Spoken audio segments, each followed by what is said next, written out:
Bonjour, bienvenue sur Equiliforce, ravi de vous retrouver en cuisine pour 3 nouvelles recettes.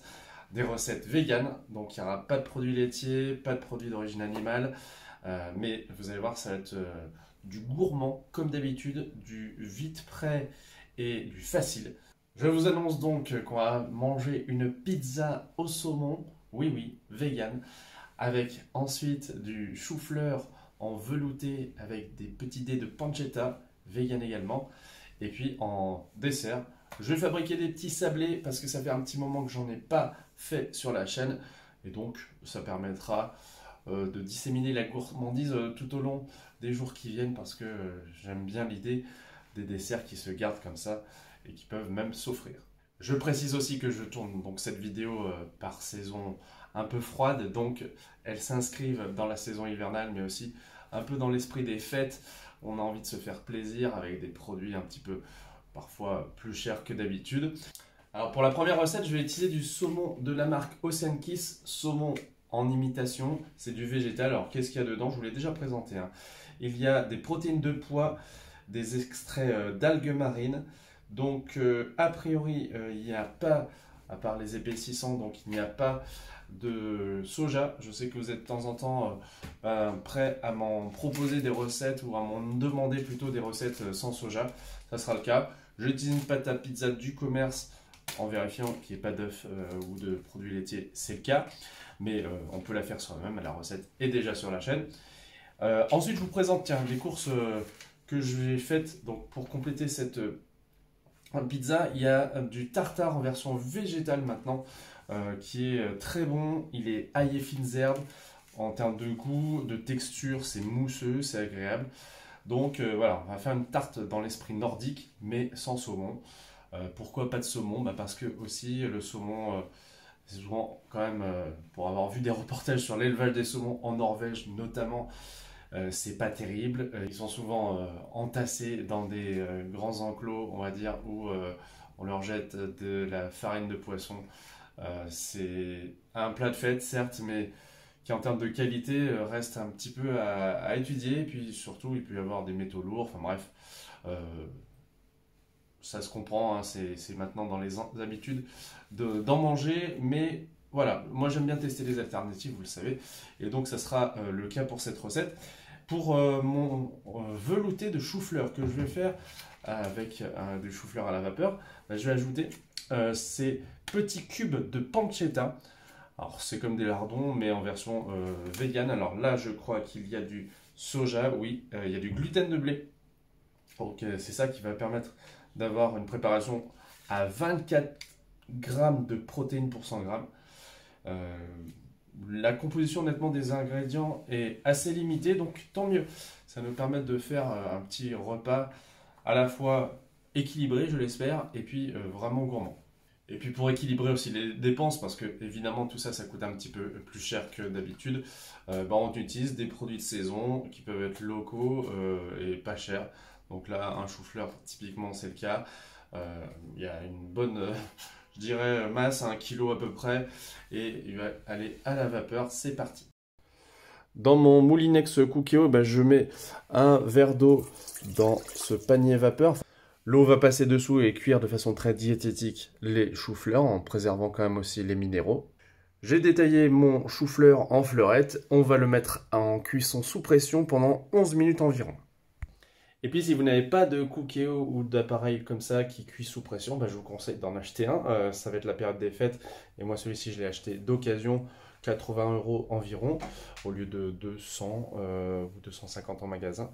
Et puis on peut aussi tout simplement faire bouillir son chou-fleur dans de l'eau et puis après l'égoutter pour pouvoir préparer la soupe. J'ai déplié ma pâte à pizza et puis j'ai formé un petit bord comme ça pour faire une tarte fine en fait avec ce saumon végétal. Au-dessus, je vais mettre le tartare végétal ici. Je vais étaler le tartare vegan comme ça avec une cuillère sur toute la surface de la pâte à pizza. Bon, j'ai mis à peu près les 2/3 du pot. Donc ce produit Ocean Kiss se présente sous forme de grandes bandes comme ça de faux saumon.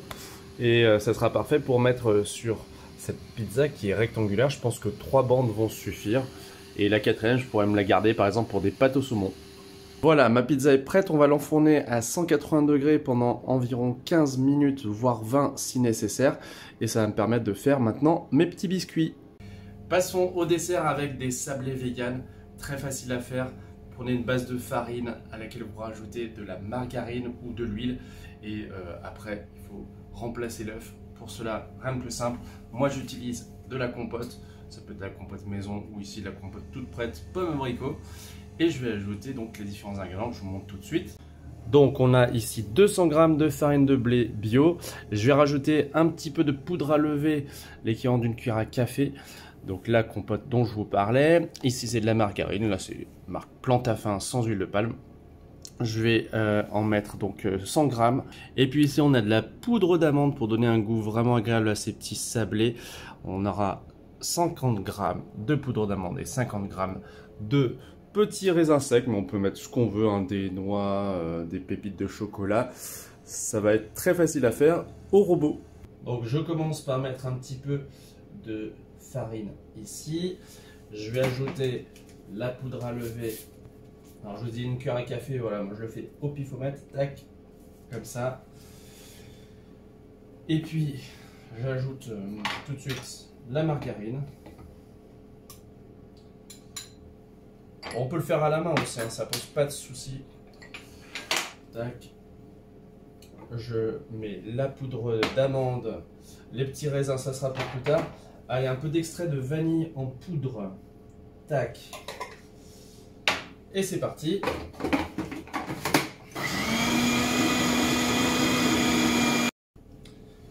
J'ajoute la compote qui va remplacer l'œuf. Donc 100 g de compote. On relance.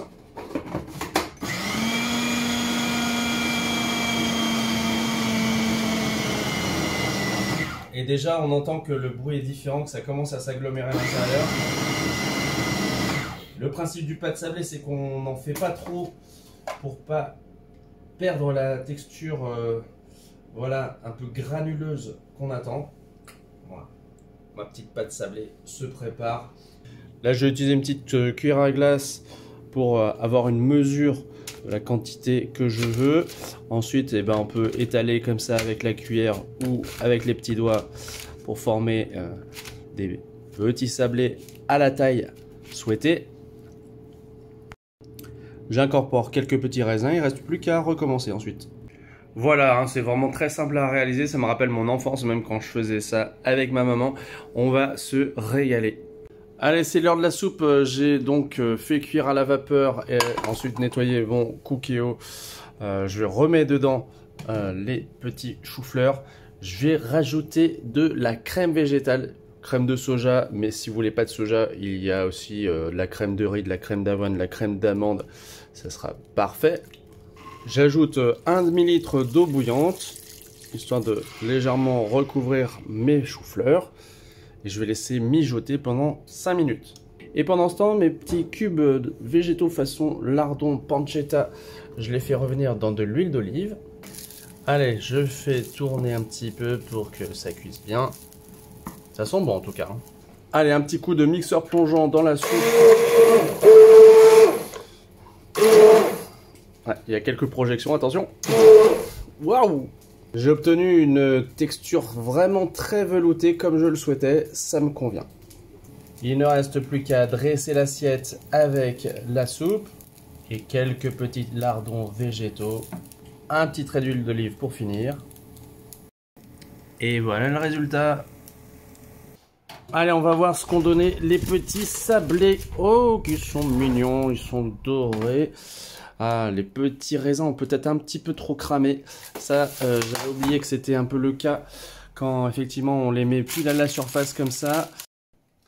Bon, on va passer à la dégustation. C'est le meilleur moyen de savoir si tout a fonctionné question cuisine. Donc voici la petite soupe avec les lardons végétaux.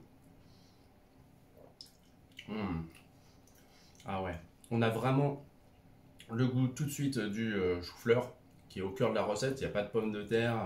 Il y a juste un petit peu d'eau et franchement c'est très bon. Alors la pizza au saumon m'intrigue un petit peu plus parce que je n'ai pas l'habitude de cuisiner ce saumon végétal en version cuite. Donc est-ce que ça va être bon quand même? Voilà, attention, c'est parti. Test. Si ça va. C'est peut-être juste un petit peu sec parce que la couche de tartare dessous était assez fine et du coup il y a beaucoup de pâte.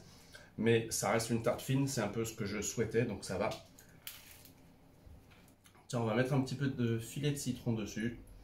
Je n'ai pas d'aneth, mais ça serait très très bien. Quant au sablé, il serait parfait, je pense, pour un goûter ou pour accompagner un petit sorbet. Ouais. On sent la poudre d'amande. La petite texture au milieu, croustille moelleuse, ça me va. Et finalement les raisins sont pas trop cuits, donc tant mieux, c'est une grande satisfaction pour moi. J'espère que le plaisir a été partagé pour ce nouveau lundi vert. Vous pouvez me le dire en commentaire ou un petit like si vous voulez, juste en sortant. Merci et à bientôt sur Equiliforce. Salut!